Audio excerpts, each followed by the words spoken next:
What's up, everybody? Welcome to the second episode of the ign-arena-podcast. I'm Leah B. Jackson. This is James Faulkner. This is Brian Albert. Hello. This is Mitch Dyer. Howdy.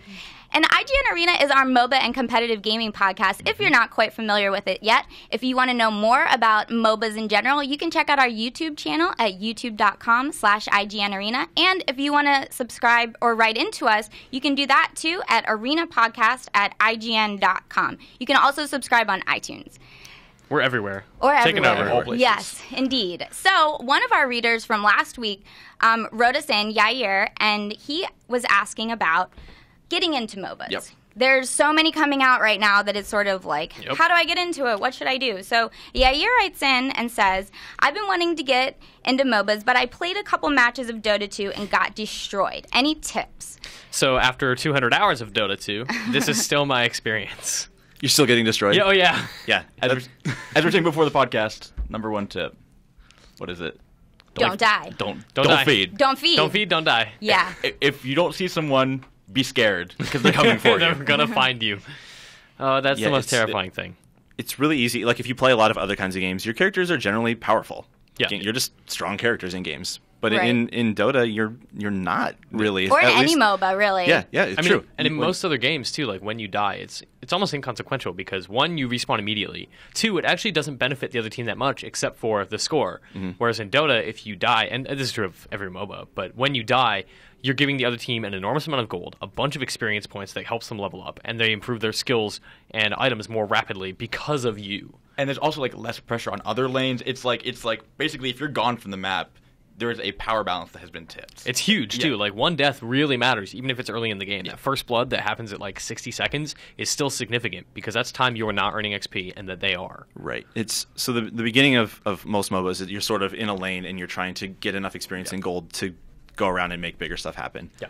But during that point, you might feel like you're not doing anything if you're not attacking the enemy or you're not running around or whatever. And that's okay a lot of times. Yeah. It's okay to stay in your lane and farm and sort of get your bearings and help, your teammates out. Yeah. And Some do all that characters type of stuff. will leave their lanes early and gank, but like that's not a thing to worry about right now if you're just starting. Yeah, I mean, that's like at that point when you're desperate, like, I want to do something, I want to help people. Yeah. At that point, that plays into Leah's number one tip, which is just like keep a constant eye on your minimap. Yeah, so my number one tip for new players is to always be aware of your minimap and to definitely check it out a lot more than you think that you should, because that's something that I find a lot of new players don't do. They're just like, it's a map, I don't care, I don't need to be looking at it. But it's like, no, I want to shake you because you have to look at your minimap. It shows where your teammates are and where your opponents are if they're on the map. And if all of a sudden, one of those blips from the enemy team isn't on the map anymore, it's like, oh crap, where is that guy? Do I need to be more careful? Like, what should I be focusing on? And it really helps to communicate that to your team as well if the person in your lane is now missing. So it's important to sort of have, to communicate and to use your minimap a lot. Yeah. I have a super short story about that. So Regale me. In Dota, there's this character called Phantom Assassin, and part of her passive is that she won't show up on your minimap. Really? I didn't know that. I didn't either. That's If she has that terrifying. blur, the blur passive my going on. God. Yeah, so most characters you can see, but then I didn't see her on there one time, and I was like, okay, no. And she came up and just Does she show exploded up, me. and this is getting like way into the weeds, but like if Bloodseeker is on your team and she's below 50 and has that active, does she show up? I believe you can still see her Okay. with Thirst active. But anyway, yeah, we're diving deep right Okay. there. Oh, yeah. Let's get way into the semantics of it. All right. No. Sorry. We'll keep it real basic. My number one tip is to do what I still get into this habit. I actually had to turn it off in the options because it is such a problem for me. But like, don't auto attack. Yes. If you right click on something, your character will just beat the snot out of it, and when it dies, it'll auto attack the next thing, which is really bad. Like you think that's good because you're helping, you're killing stuff, you're getting money, you're getting XP. It's bad. Don't do that. Yeah, you're just pushing up, and then you're putting yourself in a position is also a very important thing which we can talk about, but like you're putting yourself in a bad position by forcing yourself up the lane. Yep. Yeah, so if you're basically like if you're auto-attacking creeps in a lane or the minions that are coming down the lane, then your team is pushing towards the other team's tower probably or maybe a little bit earlier than you might want to do that because towers are really, really strong early game. And so you don't always want to do that. You want to kind of keep a balance and be on your side of the map where you can defend a little bit easier as well. Sure. The closer you are to your tower, the less likely they're going to come out and try to kill you. Yeah, you can just totally. run back if you I am like profoundly uncomfortable being on that bridge in top lane. If I'm pushing out, it's like this is a bad spot to be, right? Because somebody can come out of the river, they can come out of the forest. Like there's so many places for you to get jumped, and that makes me so uneasy. Yeah, so situational awareness is just huge. Kind of going back to like the vision thing, wards. Mm-hmm. Oh my god, wards save lives. Wards are, I think, probably the most important item for a team. Stats items and damage items are great, but in terms of like moment to moment, what is happening? There's nothing more important than a ward. So if you have extra gold, whether it be in Dota or League, buy wards. They're not that expensive. Yeah, and a great thing about wards is that they're really cheap. In any MOBA that you play, they are so cheap. So it's like if you are a new player and you can't possibly imagine farming up thousands and thousands of gold worth of items, in order to deck your character out, you can always buy wards because your team will love you. No matter what, your team will just be like, yeah, you bought wards. We can see what's going on now. Yeah, and make sure you put them in good places, right? Like you want to put them in like the middle of a lane or on a corner where you can see the rune, something that gives you detection in areas where you are potentially in danger. And so explain what wards are and then... Sure, so we're Gateless again! Yeah. So it's basically just a little like structure. I guess it's called the structure in like the game's terms. But anyway, it just gives you vision of an area without you having creeps there or your characters there. Totally. And then there are certain wards that see invisible characters too, but they have smaller radius. They're super important. You want them for the middle of the game or for early middle game, and then like in the late game when you're like pushing their base, you'll have like offensive wards in their areas, so you can like corner them. Right. They're super useful. I would say I still have a long way to go in Dota, and I'm getting better. But like the moment when I started getting much better is when I started buying wards and teleport scrolls. Yep. And it feels like you're wasting your money sometimes because like, space, I'm not killing you have someone. Limited amount of space in your inventory, and you're like, I could fit a demon edge in here, but I also could buy need wards. these wards. Yep.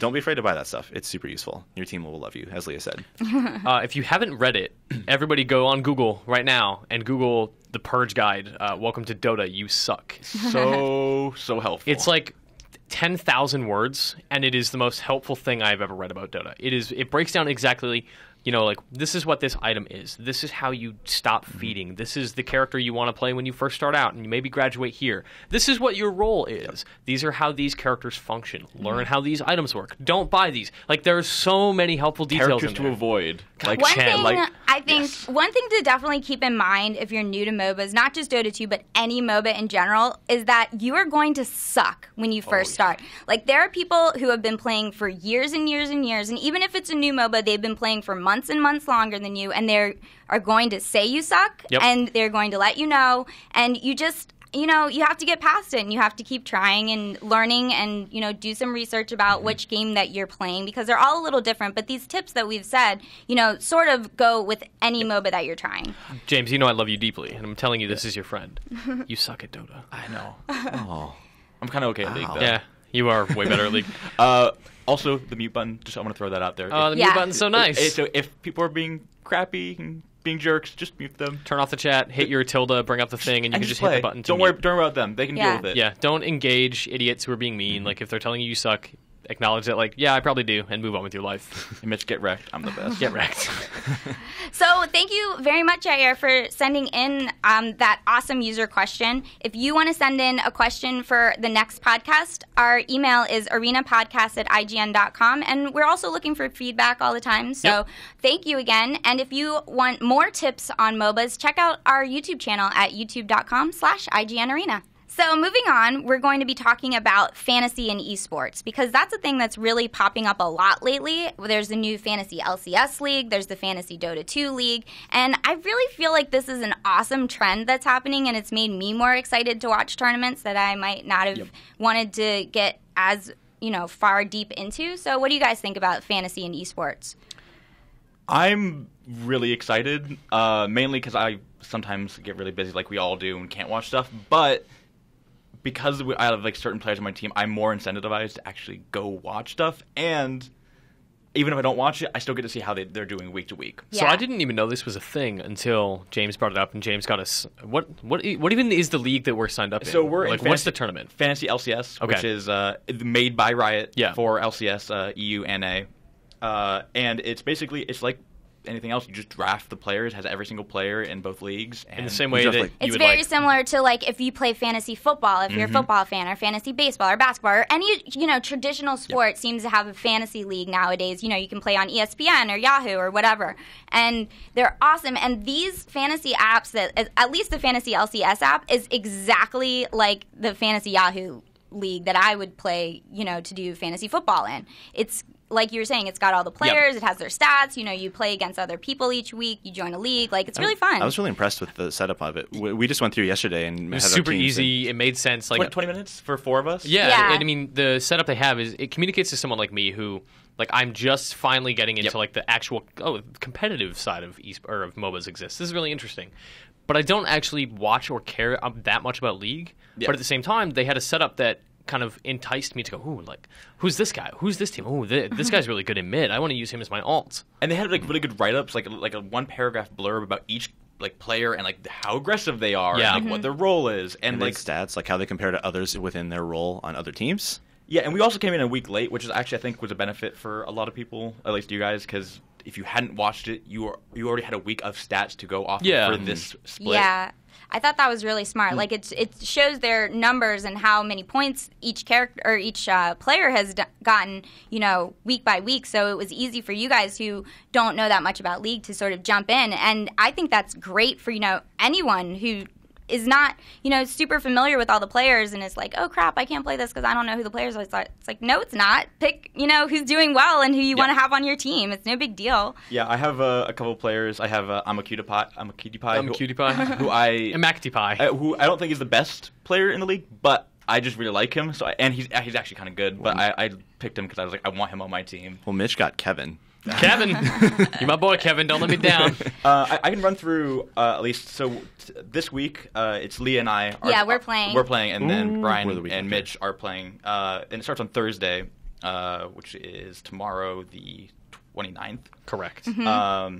So going down. Yeah, but so I'm just gonna go off our rosters real quick. I have Soaz, Medios, Bjergsen, Vasily, yeah, Afromu and Link, and then you can also pick a team. Yeah, so your team is who gets the first Baron kill, or who gets the most tower kills, or each tower that your team gets, then you get a point, that type of thing. So it's broken down that way as well. Yeah, because there aren't, in sports there's you get goals and assists, or there's RBIs and home runs, and all of that factors in. So those don't really exist in Dota. You have kills, and then you have, okay, what else can we do to get points? What about towers, and what about at the scoreboard at the end? It's okay, kills, deaths, assists, last hits, XP per minute. But that's really interesting that they're adding all these uniquely MOBA things to the fantasy draft. Yeah, and that's how you get your points. So that's cool. So I want to tell people my team now. Yeah. So you have Wicked, Amazing, Zhao Wei Zhao, Double Lift, Yellow Star, and High, and then you have LMQ as your team. Indeed. My team is My Little Ponies. Oh, yes. For ourselves. Oh. My team is what? We're going to decide them right now, but these people have great names. And you mean our MOBA names? Our MOBA names. Yeah, we need MOBA names. Leah's got one. Fat Cat. Tony. Tony's really Tony. good. I'm Tony. Yeah. I love that. I love that you're just picking another normal first name. David. I mean, Kevin. It's Tony the Tiger, but Yeah. all caps, but it's just Tony. Yeah. When I'm playing Tiny. Good. And then, so your guys' team, so you guys don't know much. Team Dog, I think you're Team Dog. I'm Team Dog, yeah. Team Dog. You have Balls, Dexter, Xpeke, Reckles, Lemon Nation, Wild Turtle, and you have Alliance as your team. Mitch has Kevin. Yes. Cyanide, Froggen, Sneaky, N-Rated, and Candy Panda, and Cloud9. Candy Panda! That's a really awesome name. And so, going in this week, I think Lee and I are pretty much tied. Oh, I have 3 more points, estimated points. Yeah. And then you actually have a crazy advantage over Mitch. Sorry, Mitch. You have, I think a 15-point difference. Oh, my God. But, again, this is estimated, so they could they could totally Come throw on, the game. underdog victory. Yeah. Well, one of the things that I really love about fantasy sports and what, is the same thing in fantasy sports as in this is that even if I don't like a certain team or a certain player, if I have that guy on my fantasy team, I love that guy and that team, and I want them to win so much. So it makes me watch and really care about games that I never would have cared about otherwise. And I think that's one of the greatest parts about the fantasy, the Fantasy LCS, Fantasy Dota, Fantasy in general, is it just makes me care more about the actual competition rather than just the teams who I'm personally a fan of. And that's the big thing for me as somebody who doesn't really know a lot about this. Going into this now, like you just listed a bunch of players I've never heard of. By the end of this draft, I'm sure I will know these teams a lot better because I'm going to be invested in like checking that page. Okay, what did this guy do? Oh man, this guy was like annihilating guys this week. Like this guy's really good. That makes me want to know more about him. Yeah, I think we're doing a Dota one as well. We're going to do it with a little bit wider of a pool outside of the podcast. With a bunch of our friends, like Katie and so I think we'll talk about that as we do it. But right now, we'll check in. I think week by week, just maybe shortly. See who wins. Yeah. See who wins and who doesn't win. Bragging rights. Why'd you look at me when you said who doesn't win? You, oh no, because I don't know. We'll just don't. I didn't We'll mean win anything. the Dota one. Yeah. It's true. Yeah. It's true. I call Dendy. I'll take Arteezy. Have fun with that draft. Yeah, that would be a fun draft. So, I mean, it's definitely not too late to get involved, I guess, is what we're saying with the fantasy. Yes, but we totally. all seem to be on board and like it and think it's a cool idea. Awesome. So, if you want to hear more about LCS, League of Legends, all that good stuff, make sure to check out IGN Arena on YouTube at youtube.com/IGN-Arena. And now we are going to be moving on to the other sort of huge news that's been following us in the past few weeks is the Dota 2 International. TI4. TI4. Yup. The prize pool is disgusting at this point. Like, Is it at 7 million yet? It's so close this don't morning. believe it broke. I don't believe it's broken 7 million yet, but Valve has released a bunch of new stretch goals because they passed the 6 million mark last week. Like, it's been crazy. It's growing so fast. But what I want to ask you guys is sort of, do you think that this $6 million prize pool is helping esports or is hurting esports? And Brian, I want to kick it off to you first. I don't think it's hurting at all. I mean, Dota doesn't cost anything, and if you pay for it, it's because you want to, right? And that's sort of like the same thing that's going on here. Like, you can just watch TI4, you can watch streams if you want. Yeah, there's no like digital pass to I mean, enable you to watch. You can just like do buy it. the companion for $10 if you want like all the extra stuff. Sure. But you can just watch it online. But yeah, people love this. They love these players. They're invested in this game, and they want to.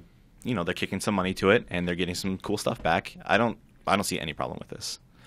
What about you? Outside of the Dota community, though, I think it's a little bit weird, at least for the fans. Like, a lot of the League players are like, well, Riot, why aren't you doing this? Like, we want to contribute. We want to give back to the teams. And they have things you can do that. You can buy, like, the in-game player icons. Yeah, the emblems or whatever. And some of that went to the team, but, like, this was, like, a very, like, put out in the open, like, for Dota. It's like, hey, look how much you're giving to the prize pool. Look how much these, like, the first place teams can get, like, $2 million.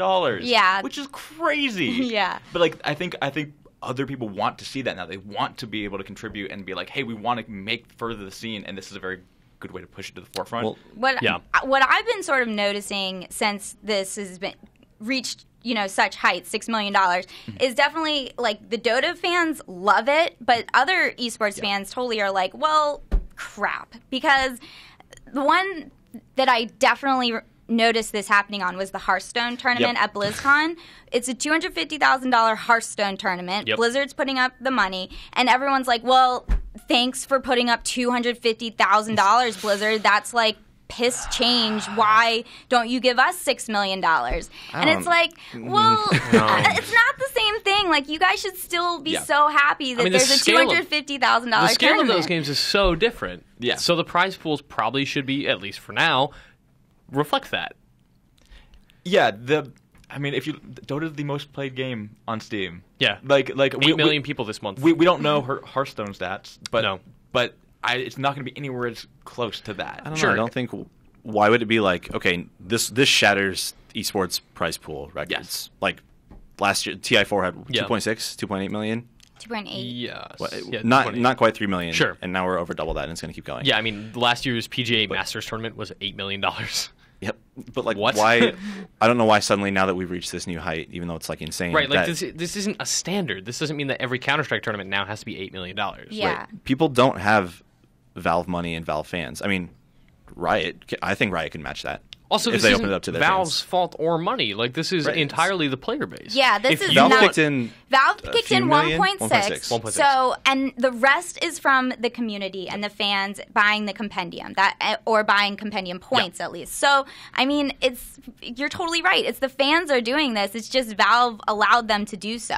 And do you think, in that sense, that crowd-funded tournaments are the way of the future? Do you think that they're a good idea? It certainly seems like it. I'd be very curious to see how, 5 years from now, is Kickstarter going to be a thing that people are still super into? Is crowdfunding going to be a thing that is still as much a big blooming bubble as it is now? And is Valve's, TI-8 going to have the same amount of enthusiasm behind it? I agree on that point, but it's also a little scary. Like if people all of a sudden see this and like, okay, we're all going to start doing it. Okay, then money's will gonna it collapse? Yeah, it's just going to the money's just going to disperse again. Right, everything's going to thin out. And I feel like we need to again, like as fledgling as esports is right now, kinda, it needs that big look at this. Yeah, look how crazy this is.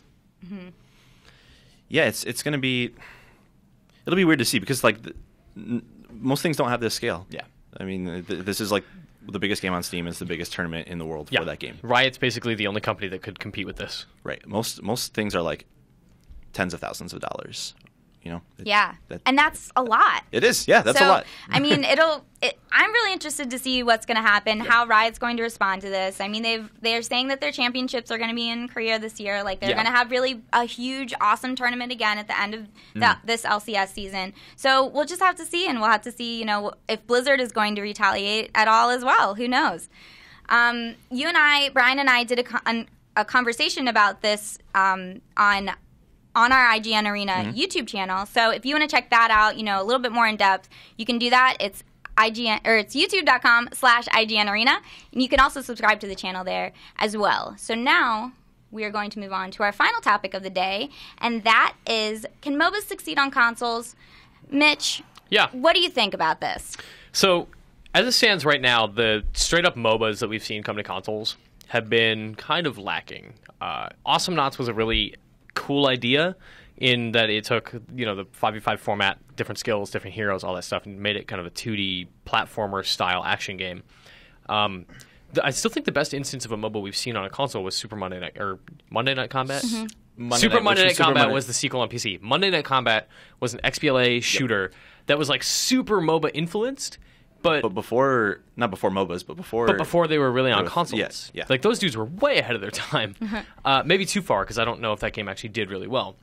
They got a super version. Right. And we've seen bits and pieces, but it's not like the console MOBA is a prevalent thing. Guardians of Middle-earth was lacking in a lot of ways. It was a little simple. It had a really cool theme, right? Like Lord of the Rings has this amazing cast, but and it controlled interestingly. I don't know if it was great, but not great is the word I would but it use. was in the right direction. It was good in the sense that, one of the things that I liked about it was that, in MOBAs you generally have 4 abilities, and so on a controller you have 4 buttons that you could press, and that sort of tied in well with one another. But yeah, it wasn't it didn't fit exactly or play exactly how I wanted it to, I guess. And what were you going to say? The problem is that in MOBAs, most of the time, you're moving a cursor around and clicking on things. And that doesn't feel good with a joystick. Right. So the form and function of actually playing a MOBA on PC just doesn't really translate that well to a controller. Right. Especially in League, where you have so many skill shots, where you need to point in a specific direction. In Dota, a lot of times you can point target and it'll hit the person if you're close enough. Right. And maybe that could work on a controller. But you can make those gestures so much faster, right? Like if you're going to fire Morano's arrow, you're going to be able to hit that button and move your mouse and click in the exact spot you want much more efficiently than you are positioning it and pointing an arrow on a joystick. And that precision, when you think about that skill, it's like a straight line arrow, and if it hits them, it stuns them based on how far it is. That's really difficult to do. Yeah. But people do it on a keyboard and mouse, but I just can't imagine doing that. No. Yeah. Trying to set up something like that with a I'm not controller. sure. I feel like it would have to be on a smaller scale, like Awesome Knots, like Guardians of Middle-earth. It's tiny. It's you can't have large spaces like the jungle where it's just you have places where you can blink into the trees. Like, that can't happen. One MOBA that I really liked recently that wasn't on console was Solstice Arena, which came out for mobile, and it's on really Steam cool. now too. And I really liked that, but they totally did everything that you're saying. It was a very small map. There was no jungle. It was basically It's like your one lane, base is basically. here, the other base is here, and you have one lane, and that was it. And there was a chest in the middle that you could go after, so there was an extra objective. And there were environmental effects, like if you ran through the water, you would go a little bit slower. But that worked really well for me, at least on mobile. And I think that's definitely the right track. It needs to be sort of smaller and not, these wide open maps with jungles and RTS elements and all this other stuff that, things are happening. It's not a direct translation, and I think what you're going to start seeing, especially this year and next year on consoles, is like Arena of Fate, the Crytek thing that got announced. They just got announced. Like, from all signs, based on that dumb teaser trailer, that game looks a lot like it might be a very traditional MOBA, but with these very famous heroes like Red Riding Hood and Robin Hood and the Wolf and Frankenstein. Nikola Tesla. And like, that might work on console, but I think the prevalence of MOBAs on console is going to be seen a lot more in stuff like Evolve, and I've still maintained that Star Wars Battlefront, the DICE game, will be a MOBA. Yeah, it's sort of... keep going. Thank you. Yeah. Thank you. Yeah. In that, Evolve it's not directly a MOBA, right? Like, it's a 4v1 shooter where it's like someone plays a monster, 4 people try to hunt it down, and it's not a MOBA because there's no towers or anything, but it's very, very influenced by MOBAs in its hero design, because there's this massive roster of heroes who are very different, who have different relationships with each other based on the weapons and skills they have, which directly tie to who they are. So you're not just like, well, I guess I'll take a sniper rifle this time. It's, no, I'm playing this hero who has these set of skills. And I still maintain that a lot of shooters are going to start bringing these elements into their game, and Battlefront seems prime for that. What was actually funny is another game that came out last week, Transistor. If you really want, like, oh my God, to understand seriously, how to play a MOBA and understand, like, a single-player MOBA experience. It's like a stop-motion team fight, that game. Yeah, and it's you have 4 skills, and they all have these, like, you can make sub-abilities, but it's crazily influenced by Dota. Big time. I highly recommend it if you want something that you're like, I don't want to get into the crazy competitive, but I kind of want to see how skills and, like, positioning is super important in that game as well. Or if you play a lot of MOBAs and you just want something different, but similar enough to be comfortable, like, absolutely play Transistor. Yes. Also, just play Transistor. It's really awesome. Because Greg Kasavin over there is a huge Dota fan, and he's been on, like, Dota Today, and it's just great that you can see that influence coming to his game, and he's doing something different with it. You can tweet him at Kasavin on Twitter. Tell him to come on our show. Ooh. We would love to have you. Yeah, but I honestly think where people are looking for, like, the next Call of Duty leveling system, like taking the RPG elements and putting it into shooter, it's going to be the MOBA element. It's going to be the lane game. Yeah, it's sort of like what makes a MOBA. Like, because you think traditional MOBA, 3 lanes, towers, like leveling up a character from nothing to max whatever each time. But, like, as you were saying, Evolve, it's just sort of, it's not like there's not lanes, it's not, no, but it's just going to take those barest elements of, like, progression that lasts for 1 round only. Yeah. I really think that, like, Dota is a game designer's game. It's something that I think designers are going to be playing a lot more of in the very near future, if they're not already. And it's just such, like, a weird, complicated example of how design should and shouldn't be done, because it's, like, very non-traditional. It's very risky. Dota takes a lot of weird chances, and League too. And as more developers play these games, they're going to start thinking very differently about how they make them, because it's, it's not like they're going to copy and paste, but there are core tenets of this entire genre, and as it evolves, those are changing as well, that are going to start making their way into other games. Yeah, there are things about Dota that probably shouldn't work on paper. Like, the idea of, like, stacking creeps. Right. Like, that's so weird. And, like you're breaking the game at a lot of times, and it's like, that's a beneficial way to play. This match maybe will last an hour, and maybe you'll have a bad start, and the whole hour you'll get rolled, and you won't have any fun. Like, what if you pitch that? Like, no one. If you came up to me and were like, Leah, I have the best idea for a game. Let me tell you about this. And then you said that to me, I'd be like, oh, cool, I'll never play that. Cool, Brian, that was a good idea. And then just like, no. One of the things I found out this week is, I think they've taken it out at this point, but Pudge couldn't use a blink dagger. Right. For since, like, original Dota, right? And that was crazy. I did not know that, and I was like, I guess it makes sense because he's damaging himself, but it also just, he couldn't use it because it crashed the game originally. And then they find that's not even a recent, or that's a very recent update. Yeah, it was like I think it was 6.79 or 6.8 or something. Yeah. I don't know. There's a few things like Faceless Void and Spirit Breaker can't use Skull Basher because they already have a bash, so they can't stack it. It's weird. That's crazy. Yeah. But I mean, I don't know. I think that eventually MOBAs will make their way to consoles and work. It's but inevitable. I think, they're too big. I mean, Crytek, like we were saying, Arena of Fate is coming to consoles. They've said that it's PC and console games, so we'll have to see, how that one plays out at E3. But I think that you guys are on the right track. That it's more going to be MOBA elements than actual hardcore MOBAs that we see. Oh, the last one I can think of is the next Respawn game, Titanfall 2 or whatever. Like, we already saw a little bit of, like, the AI Totally elements. forgot about that. Yeah. Their game's also super influenced by MOBAs. Yeah, where it's like you level up kind of by, like, killing the creeps. The grunts that are running around. And then you get your Titan, and that's kind of your level up. I think they're probably going to take that to, like, the nth level. It's hard to not, want to incorporate some of these elements when this genre is becoming so huge. Yeah. Already there are 14 upcoming MOBAs that I have been looking into recently. Yeah, I mean, Dawngaten, Infinite Crisis, and the Adventure Time MOBA. Like, there are so many. So it's just from big publishers too. Yeah, totally. It makes sense. I mean, how can you look at League's numbers and Dota's numbers and not want a piece some of that? Right. Exactly. But if you want to check out, the Arena Fate trailer or any of the other MOBAs that we've been talking about on the show today, you can check out all their trailers and more information about them at youtube.com/IGN Arena. And I think that'll do it for episode 2. Indeed. Yay, Indeed. Not bad, y'all. Yay. If you guys want to write into us, send us some feedback, have any questions for us, you can do so by sending us an email to arena-podcast@ign.com, and make sure that you subscribe because we love you. We love you so much. Can we go play Dota? Yeah, all right. All right. All right. Let's go. Bye. Bye, everyone. Bye.